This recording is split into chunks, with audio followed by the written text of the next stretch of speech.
আলহামদুলিল্লাহ, সমস্ত প্রশংসা একমাত্র আল্লাহ পাকের জন্য, যে আল্লাহ আমাদেরকে সুস্থ রাখছেন। আলহামদুলিল্লাহ। তো রোজার মাস আল্লাহ তাআলা আমাদেরকে রোজা দিচ্ছেন, কিসের জন্য দিচ্ছেন? আমরা তো অন্য অন্য মাসে যেরকম খানা খাই, সবসময় খানা খাই, এই জন্য আমরা গরিব দুঃখীদের কষ্ট আমরা বুঝি না। এই জন্য আল্লাহ তাআলা আমাদের জন্য রোজা দিয়েছেন, যাতে আমরা গরিব দুঃখীদের দুঃখ কষ্ট বুঝতে পারি। তাহলে আমরা রমজান মাসের ভিতরে খানা কীরকম খাইব? এখন দিয়ে আমরা যদি এমন ডার্সে ভালো ভালো খানা খাইলাম, গরু গোস্ত দিয়া সব দিয়ে ভালো ভালো করে খাইলাম, তো আমার সারাদিন বেড়াতে আমার খিদাই লাগলোই না। তাহলে আর আমি কষ্ট বুঝলাম কি? আর এই কষ্টের কারণে তো আল্লাহ তাআলা জান্নাত দিবে, আর এই কষ্ট সবর করার কারণে তো আল্লাহ তাআলা আমাকে কামিয়াবি দান করবে।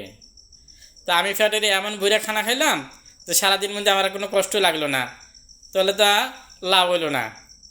এই জন্য আমাকে নবীজি বলছে, পেটেরে 3 ভাগ করে খানা খাইবা। রমজান মাসে পেটেরে 3 ভাগ করে খানা খাইবা।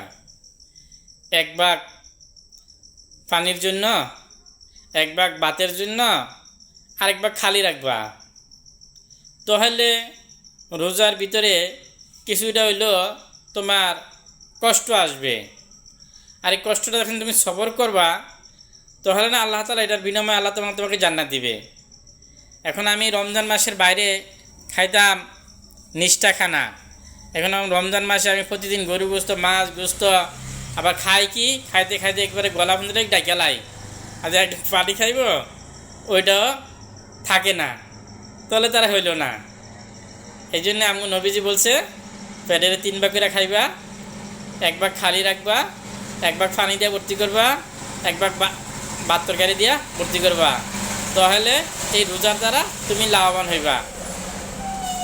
আবার ইফতারের সময়ও আমরা এরকমভাবে কমে খাইব, কিন্তু আজকে ইফতারের সময় আমরা এমন খাওয়া খাই যাতে সারা রাতের মধ্যে আর কোনো ইয়েই লাগে না, খাওয়ার লইয়া তারাবির নামাজও পড়তে পারি না।